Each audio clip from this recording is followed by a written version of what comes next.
ಇನ್ನು ಎಂದೆಂದು ಬಿಡೆನು ಸವಿಯಾದ ಮಾತಿಂದ ಹೊಸ ಬಾಳು ತಂದೆ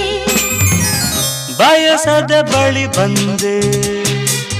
ಬಯಕೆಯ ಸಿರಿ ತಂದೆ ನಿನ್ನ ಅಂದಕ್ಕೆ ಬೆರಗಾದೆ